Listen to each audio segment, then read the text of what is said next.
Okay, greetings everybody. Welcome. I hope everybody's doing well and being safe. I'm thrilled to have with us today Carolyn Leonard. She's a friend of ours, a DePaul alum, just won one of our legacy awards for her journey in entrepreneurship. And she's also on our Coleman Center Advisory Board and a founding member of the Women in Entrepreneurship Institute. So Carolyn, we are thrilled to have you here today to share your story with our students. Thank you, Bruce. It's a pleasure to be here, and it's a pleasure to talk to your students. So if you could, you've got a phenomenal journey story. I remember, I think we were sitting at the University Club having lunch, if I'm not mistaken, when you first shared your story with us. Could you kind of give us, a little bit overview of your background and your story and the whole entrepreneurial journey, as they say? It would be really great to hear that again. Sure, happy to do that. I am an entrepreneur by accident, and and it wasn't a great plan I had. It was just that everything I wanted to do, I wasn't, the doors wouldn't open for me based on my gender. I graduated college at a time when women were not hired for jobs that were entrepreneurial in any way. They were hired to be secretaries, receptionists. And I walked into a company, it's like, oh, I really want to be part of a team. I want to be doing something. Those jobs weren't available. So I started How thinking, dare well, you, right? yes. Yeah. I mean, who knew being a woman precluded Uh, so much? So anyway, I decided to think about the things that were important to me and what I wanted to do. And one of the first jobs, I've started 3 companies, and all of them were companies that I knew nothing about the industry when I started. So people who think that they have to have deep background information on something and all this information before they started, you don't. I just saw opportunity and I hopped in. And the first one was a plant business. Pardon me. I have no background in horticulture, but I wanted large trees. And it was a time where you couldn't go into Home Depot or any place and buy a large tree. So I decided with one of my girlfriends, if I wanted large floral trees in my house that were real, that I had to start a business doing it. So we took a 6-week botany course, and then we went into the greenhouse, introduced ourselves. And the first thing we did was found all the PhDs that were willing to help us and explain things about plants and horticulture. And they became my resource. Before I bought any plant, I talked to them. They told me where it would work. And within 6 months to a year, we were making in 6 figures. We had no risk because we never sold a plant that we didn't already have a customer for. We bought them in a very specialized way. We wound up because of our network and other women that we knew would see our plants. We had cocktail parties. They'd come in, they'd see our plants. They'd say, come to my house. And we'd green up their house. And then their girlfriends would come in and say, oh my God, those are gorgeous. We'd green up those houses. And gradually the business just took off and grew. And we ran it for 3.5 years.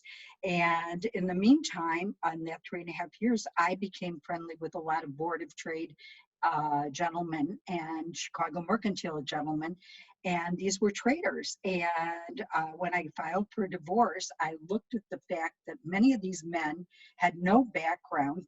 Very few were educated. They were high school graduates, and they weren't all that smart. And they were making a bloody fortune. And I looked at myself and I said, girl, you're going to need to have to support your family. And I think you're just as dumb as those boys. So I went down to the Chicago Board of Options Exchange, and the first thing I did was find a mentor again, another PhD. I knew nothing other than the courses I took at DePaul about options, but I knew that if these people that weren't all that smart could make that kind of living in it, there was opportunity for me. So I found a mentor. It took me 3 months to do all my government approvals, and I went to the bank. My mother had to co-sign a note for me because I had no credit in my own name, and I bought my seat. I started my business, And in the first year of my business, I out-earned my ex-husband, who was a senior equity partner in one of the largest law firms in the world. Oh So boy. yes. But the bottom line is that people think that you have to know so much to start something. You don't. You just have to know enough to see opportunity. And then the last business I started was Diamond, and it's a financial empowerment firm for women. And we have assessments, and we help women understand their emotional relationship with money. I know nothing about creating an assessment, but I found a bunch of PhDs that certainly knew how to construct them, ask the right questions, and launch a business. So it's just seeing opportunity and following. And by the way, I pivoted all the way through everything I did. So explain that a minute. That's such a key piece of being an entrepreneur, that shift in trying things, I assume, that maybe did or didn't work out, and shifting in another way. Right, right. Yeah, I mean, I have what I call an out-of-pocket education. And that means that when money goes out of my pocket, I learn. And when money goes out of my pocket at a certain rate, I know I'm wrong. And so I'm a firm believer in the philosophy of failing fast. And so the first, in trading, we call it your first loss is your best loss. And Yeah. so I am really attuned to where I'm not getting the traction I need, where I'm not making money, and where I'm not seeing success. And so I go back to the drawing board. I go to my mentors, my sponsors. I go to my network. I begin asking others who may have some insight into what it is that am I doing wrong? What do you see is wrong in my approach to doing this? And I'm constantly aware that part of the journey is failure, that nobody gets to the top. It isn't, there's no hockey stick in entrepreneurship. You mean you didn't get it right? You didn't get it right away? No, I wish I did. Yeah. Right. Well, what would be the fun in that, though, right? Right. Overnight success. Oh, sure. No such thing. Yeah. But the only So failure in your world was really lessons learned. Is that what I'm it's hearing? right. Yes. And failure is just part of the process. Everybody fails, and in trading, one of the things that I learned, which helped me become far more adaptable in many aspects of my life, was that things are always evolving and changing quickly, and that what might have worked a couple of months ago or a week ago is no longer working. So you have to adapt to the environment, and you have to adapt to what's working today. And especially, like, if you think of what's happening in the world today with coronavirus, we're all adapting. You just have to be willing to open your mind and be flexible. Yeah. So we've got, as I mentioned to you, some DePaul students that are in the process of looking at entrepreneurship, thinking innovatively and creatively, whether they start their own business or go to work for somebody else. If there were 3 tips that you would give our aspiring entrepreneurs, say those that may want to open their business someday, whether it's right now or 20 years from now, what would those 3 things be in your mind? Well, most importantly, it's talking to people that are already doing something within that industry That's and great. finding industry experts and people that are willing to share their knowledge, their experience with you, so that I'm always willing to copy a good idea. Yeah. I don't think it has to come from my head. And I always want to know where my hurdles are and where the problems and the potholes lie. So the number one thing I've done throughout my career is find people smarter than me. And I really enjoy working with people that I can look up to and have things that they can share that I have, and open my eyes. So it's mentorship or sponsorship at the highest level, looking for those top people. And it's going to change as your company grows or your ideas shift.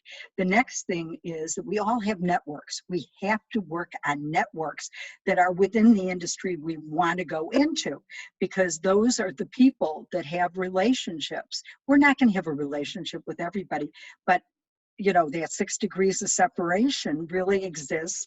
And if you develop and use your network effectively and engage them effectively, you can really grow your business, because you can, in my case, when I started Diamond, I was looking for relationships within the banking industry. I have a lot of women friends and people in finance. They opened doors for me that I never could have gotten into on my own, or would have taken me a tremendous length of time to get in those doors. So secondly, it's building that network, activating it on your behalf, never being afraid to say, can you help me with this? I'm struggling.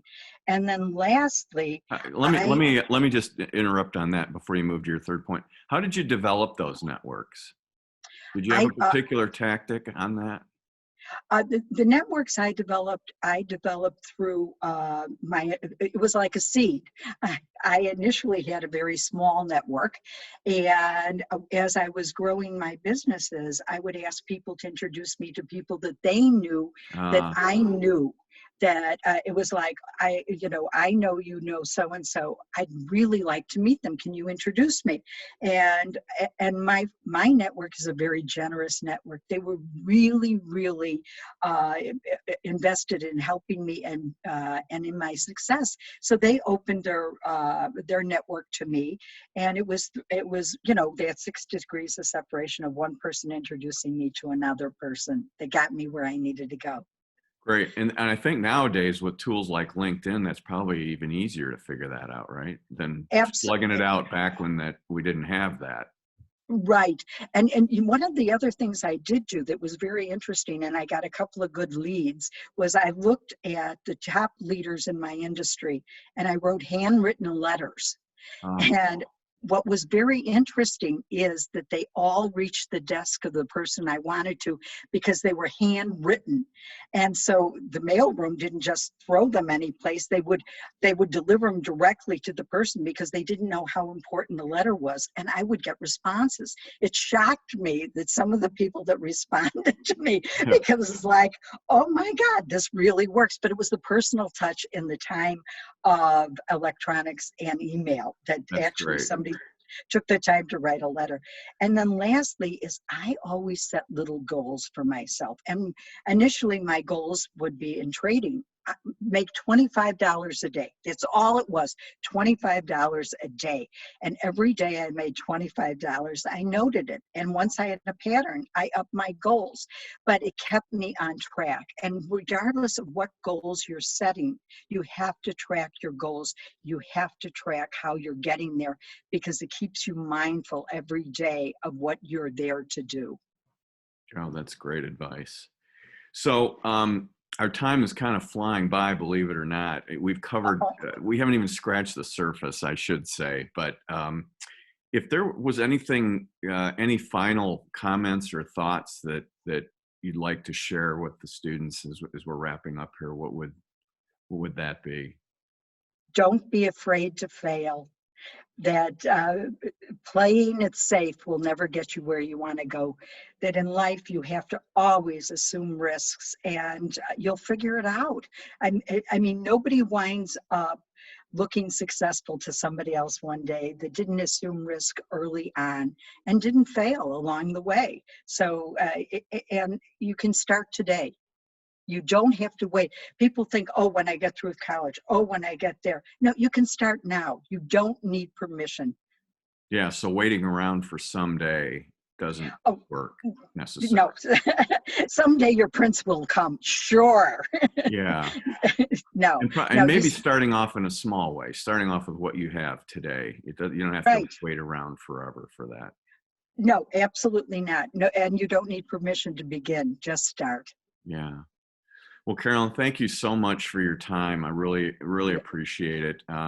You've been a great support for DePaul and everything we're doing, and your stories and inspiration. So I'm really grateful that you spent the time. Hopefully in the fall, we'll be back to normal and can have you in class for real. But I'm sure everybody will benefit from our video today. Okay. Thank you, Bruce. This was wonderful. Thank you. Bye. Let me just close out here.